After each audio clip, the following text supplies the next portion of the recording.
push that like button. Smash it. Toop. Smash that button. Toop. Smash that button again. Toop, toop. Welcome back to No Ordinary Night, guys. Welcome back to the ball game, where football is more than a result.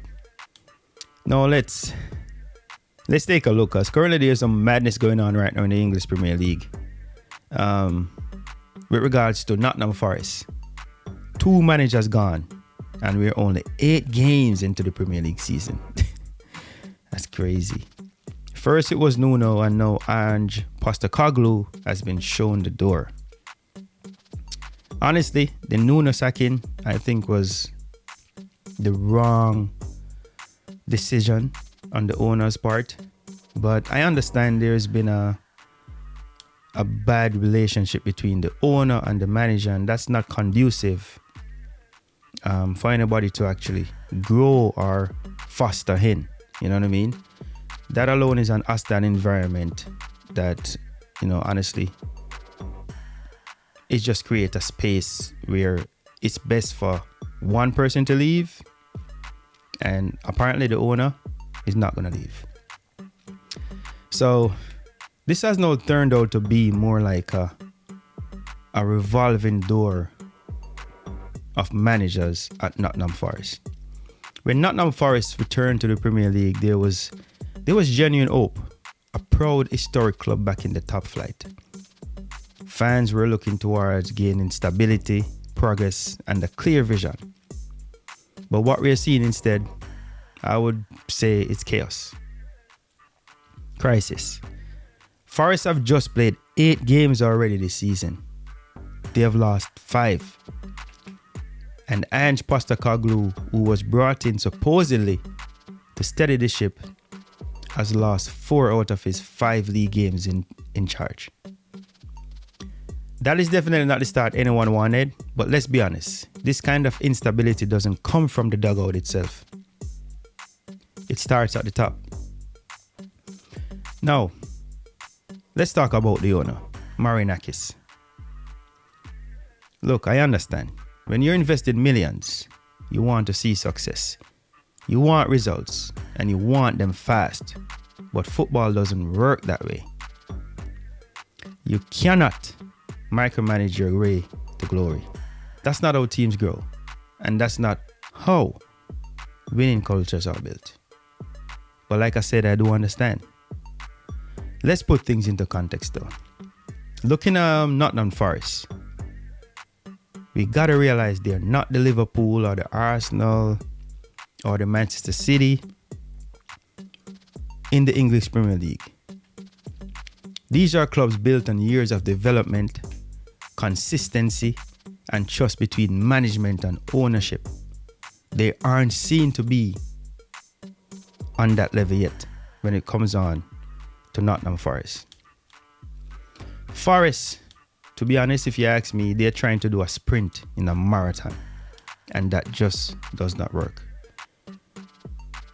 Ange Postecoglou appointment always felt to me a bit cheeky.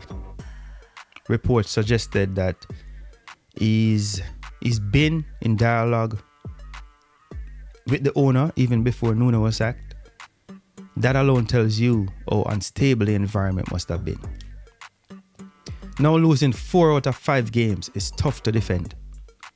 But how much time was he really given to implement his style? You cannot transform a squad overnight, especially one still adjusting from last season's struggles. It's almost as if Ange was set up or set himself up to fail. Forest fans deserve better. The club deserves better. The chopping and changing might look decisive on the surface, but in reality, it's self-sabotage. Football, for one, needs patience. Managers need time to build trust with players, instill tactics, and create a system. When you fire 2 managers in less than 2 months, what message are you sending to your dressing room?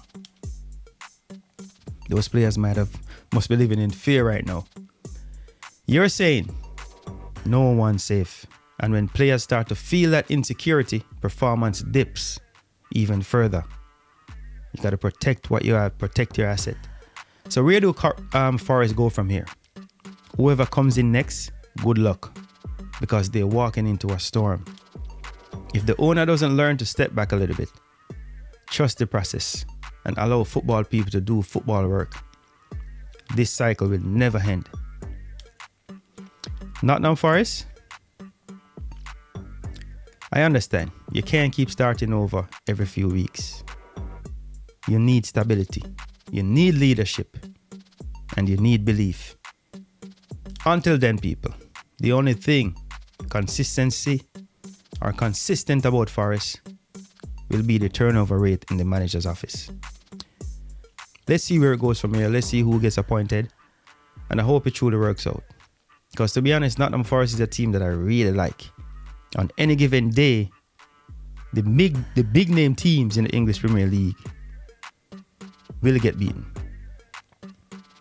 So that's it for today's episode on No Ordinary 90, guys. What do you make of the situation at Nottingham Forest? Do you think the owner's right to demand instant success, or should he step back a little bit and let football breathe? Drop your thoughts in the comments below. And don't forget, as always, let me remind you to like, share, and subscribe. Because here at No Ordinary 90, football is more than a result. Once again, guys, like. And if you don't know how to like, it's simple. Toop! Push that like button. Smash it. One love, respect. Peace out.